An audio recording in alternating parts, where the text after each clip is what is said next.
திரு ராம்கி மீண்டும் ஆட்சி பொறுப்புக்கு வரணும், தொடர் தோல்விங்கிற விமர்சனங்களை களையணும்.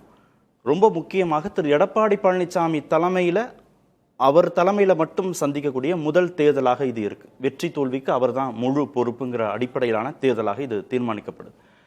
எப்படி இருந்தது அதிமுகவுடைய பிரச்சாரம்? இதில் ஒரு கூட்டணி எப்படி அமைய போயிருங்கிற அதுதான் நீண்ட நெடுங்காலமாக பேசப்பட்ட விஷயம். ஏப்ரல் மாதத்தில் பாஜகவுடன் கூட்டணி அறிவிக்கப்பட்டதிலிருந்து யார் அந்த கூட்டணி இடம்பெறுவார்கள், யார் வெளில போகிறாங்க, யார் உள்ளே வருவாங்கிறது அதுவே பெரும்பாலான டயத்தை எடுத்துக்கிச்சு. ஸோ பிரச்சாரம் அவருடைய சுற்றுப்பயணம் அது உண்மையிலே ஒரு பெரிய அவருக்கு ஒரு டேர்னிங் பாயிண்ட், ஒரு பெரிய மொமெண்டத்தை கிரியேட் பண்ணி கொடுத்தது. 100 தொகுதிகளுக்கு மேலே அவர் போனார்.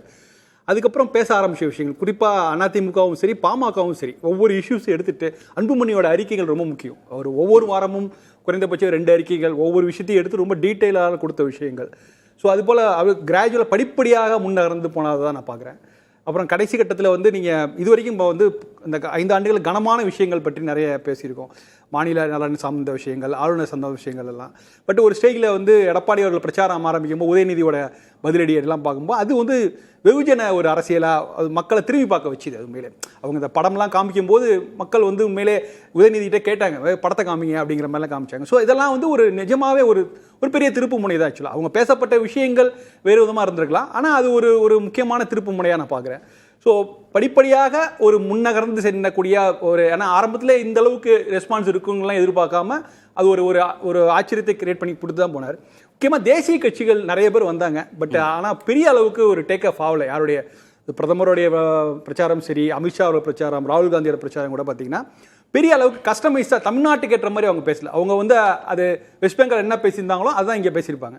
ஸோ அது மாதிரி பாஜக தலைவர்கள் கூட அப்படி தான் தமிழ்நாட்டுக்கு ஏற்றது போல் ராகுல் காந்தி கூட அப்படிலாம் பேசல, பொதுவான விஷயங்கள் பேசிட்டு போனாங்க. அதனால் அதில் நிறைய தமிழ்நாட்டு வாக்காளர் கனெக்ட் பண்ணுறதுக்கான ஒரு விஷயம் இல்லை. ஸோ முழுக்க இந்த பிரச்சாரத்தை முன்னெடுத்து செஞ்சது எடப்பாடி அவர்களும் உதயநிதி அவர்களும் பிரேமலதா அவர்களும் அவங்க தான் அதை ஒரு ஆடியன்ஸோட கனெக்ட் பண்ணி கொண்டு போனாங்க.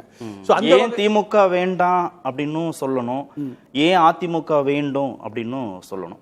இது வழக்கமான இந்த பைபோலார் பாலிடிக்ஸ்குள்ளே இருக்கக்கூடிய பிரச்சார துணியாக இருக்கும். ஆனால் இந்த முறை டெல்லி வெர்சஸ் தமிழ்நாடு அப்படின்னு பாஜகவை முன்னிறுத்தியும் திமுக பண்ணுச்சுல, அதற்கான எதிர்வினையாகவும் பாஜக எதிர்வினை ஆற்றினா கூட அதிமுகவுடைய பொதுச் செயலாளருங்கிற அடிப்படையில் திரு எடப்பாடி பழனிசாமியும் ஆற்றணும். அந்த சவாலை கடந்தாரா? எப்படி அந்த சவால் கடந்தார். அதை வெளிப்படையாக எத்தனை எம்பிகள் அந்த டீலிமிட்டேஷனுங்கிறது யாரும் எதிர்பாராத திருப்பம் தான். ஸோ அதனால் இதோடைய ட்ரெண்டே மாறி போகும் அப்படிங்கிற அளவுலாம் இருந்தபோது கூட பெரிய அளவுக்கு டேக் ஆஃப் அதை எதிர்கொண்டு அதற்கான விளக்கங்கள்லாம் கொடுத்தார். அது பாஜக தரப்பில் இருக்குங்கிற மாதிரி அதை கொடுத்தார். பட் ஒரு கட்டத்துக்கு மேலே அது ஒரு பெரிய பிரச்சனையாக ஆகவே இல்லை. ஏன்னா நீங்கள் பல விஷயங்கள் பேசும்போது இன்ஃபேக்ட் நீங்கள் தமிழ்நாடுடைய வேட்பாளர்கள் லிஸ்ட்டு பார்க்கும்போது நம்ம 33% ஒட்டுமொத்தமாகவே பெண் வேட்பாளர்கள் 11% தான். நான் ஒவ்வொரு கட்சியும் சொல்ல, ஒட்டுமொத்தமாகவே அனைத்து கட்சி சார்பாக போட்டியிடக்கூடிய பெண்களுடைய எண்ணிக்கை 11% தான். 234 பல கட்சிகள் கூட அவ்வளோதான். ஒட்டுமொத்தமாக எல்லா வேட்பாளரையும் கூட்டி பார்த்தாலும் 11% தான்.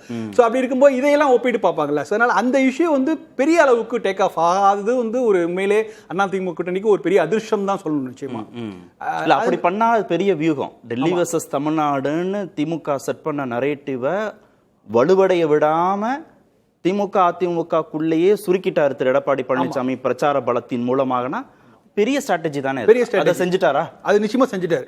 ஸோ ரெண்டாவது பல இடங்களில் பிரச்சாரம் மாநிலம் தழுவிய பிரச்சாரமாக இல்லை. அது ஒரு பெரிய ப்ளஸ் பாயிண்ட். அது அதிமுக கூட்டணி கொடுத்தது. ரெண்டாவது நம்ம பல அந்த 80s 90s பார்த்த மாதிரி எல்லா கட்சிகளும் ஒருங்கிணைந்து மேடை ஏறி கைகோர்த்து நின்ற காட்சிகளை நம்ம பார்க்க முடியல. ஒவ்வொருத்தரும் தனித்தனியாக பிரச்சாரம் மேற்கொண்டார்கள். அந்தந்த பகுதியோடைய பிரச்சனைகள்லாம் பேசினாங்க. ரெண்டாவது பொதுவாகவே 2 தரப்புலையும் பிரச்சாரங்களில் தனிப்பட்ட விஷயங்கள், ஈகோ சம்மந்தப்பட்ட குடும்ப பிரச்சனைகள், என்ன அவர் தவறாக நடத்திட்டாரு, என்னை எப்படி நடத்திடக்கூடாது, என்னை ஏன் இப்படி நடத்தினாருங்கிற வருத்தப்படுவார் அப்படிங்கிற மாதிரியான சவால் விடுகிற போக்கு அது எனக்கு புதுசாக தெரியுது.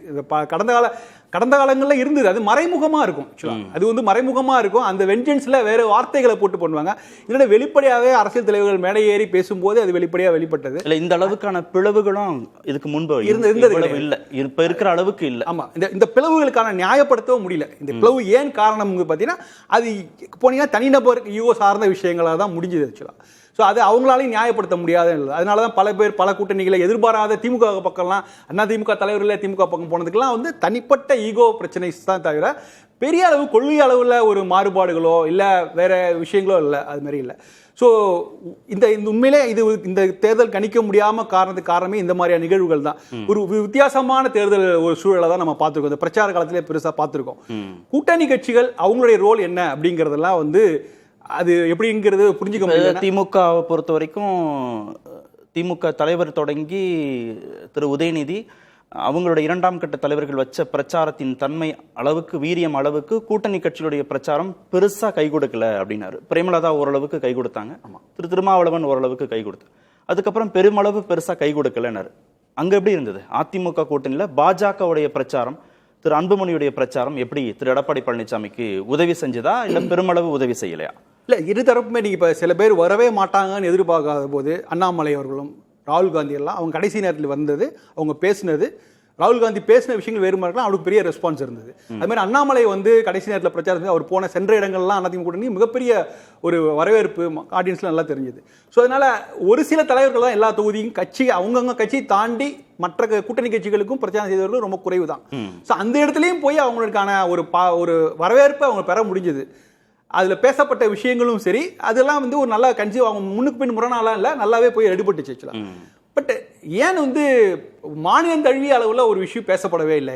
இப்போ நீங்கள் ஒரு சில தொகுதிகளை எனக்கு ஒரு மாற்றி சாலை வசதி, லைட் வசதி இதெல்லாமே பேசப்பட்டது. ஆனால் நகரங்கள் மாதிரியான சிக்கல்ல சென்ற முறையோட இந்த முறை வந்து பெருநகரங்களில் நல்ல வசதி, நம்ம நேஷனல் ஹைவேஸ் இருக்குது, மாநில ஹைவேஸ்லாம் அதெல்லாம் இருக்குது, அதனால பெரிய அளவில் பேசப்படல.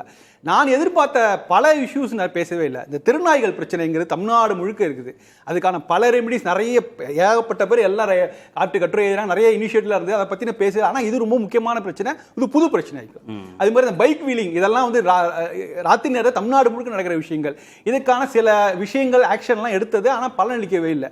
இது புது விஷயஸ், இதை புது விஷயம் பற்றி யாரும் பேசவே இல்லை. இதுக்கு என்ன அட்ரஸ் பண்ணி இதெல்லாம் தேர்தல் முடிவை மாற்றக்கூடிய பிரச்சனைகளா? மாற்றக்கூடிய பிரச்சனைகள் இல்லை, ஆனால் மக்கள் மத்தியில் இதெல்லாம் வந்து பேசுறாங்க. இதெல்லாம் ஒரு முக்கியமான இதாக இருக்கு. நீங்கள் திமுக தரப்புல அண்ணா திமுக கவுண்ட் பண்ணி 307 வாக்குறுதிகள் அப்படின்னு அப்டேட் ஆகிட்டே இருக்கு. ஆக்சுவலாக நீங்கள் வந்து தேர்தல் அறிக்கையை வந்து அப்டேட் ஆகிட்டே இருக்கும்போது அதில் கூட இது இடம்பெறவே இல்லை. அப்படிங்கும்போது தான் மக்களுக்கு ஏன் இடம்பெறவே இல்லைங்கிறது கேள்வி.